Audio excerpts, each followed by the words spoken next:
All right, everybody, here we are in Module 12. Here's your intro video for today. So today you're going to be working on Module 12. There's not a discussion for today, but remember to take the mastery check on Edge Elastic. And remember, as always, to read and update your IR homework document.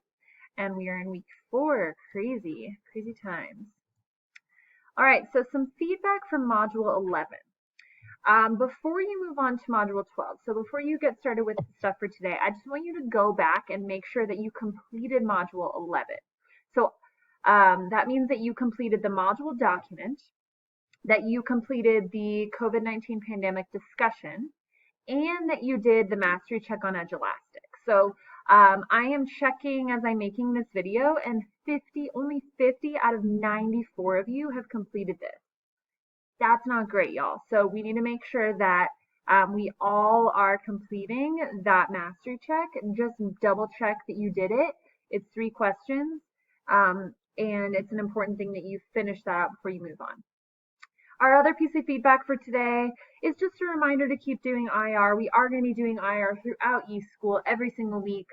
You're expected to read 4 times, 4 blocks, and write 4 summaries. So I'll be checking IR again on Wednesday, just like I did last time. The expectation is that you're updating it throughout the week, so you should have 2 summaries written by Wednesday. Write those summaries, get that reading done, and reach out if you need help finding a new book. There's lots of resources that I have as far as finding ebooks, so free online books for you to read. Happy to help with that. All right.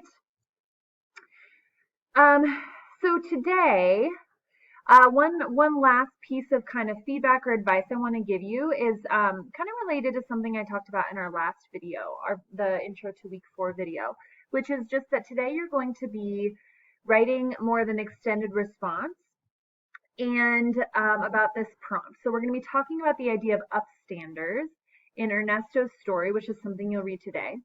So the question is, who were the upstanders in Ernesto's story and how did they impact or make a difference in his life? Use information from the article to support your claim. So yesterday I talked about how in literacy class we are grading the writing based on both the content, so are you understanding the reading, and also are you really revising and putting forth your best written work. So today this is a good example of where I'm looking for both of those.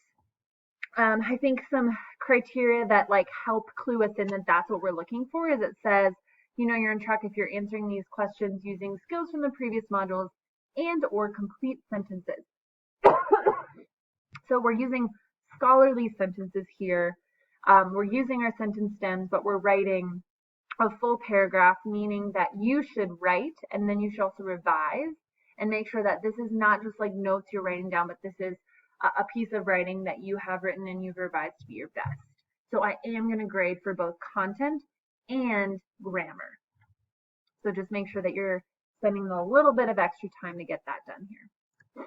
Okay, so it's Tuesday, which means it's the moment you've all been waiting for. Back by popular demand, we have Weird Word Tuesday. It's back, everybody. It's time. I know you've been missing it. So I just wanted to kind of bring back something that we obviously did most weeks back in in-person school. And our weird word for today is taradiddle. Taradiddle. Say that a couple times. Taradiddle is a noun and it means a petty lie. It means or pretentious nonsense. So petty means kind of like stupid or like meaningless, and pretentious means it's when someone's trying to sound more important than it is.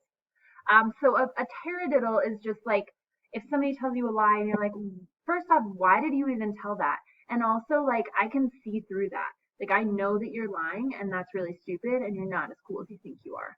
So I thought maybe this is a word that you might like want to toss out there. Maybe your sibling comes to you with a taradiddle, trying to get away with something. Maybe like someone in your advisory, maybe a teacher. I don't know. Felt like this is a word you might be able to use this week.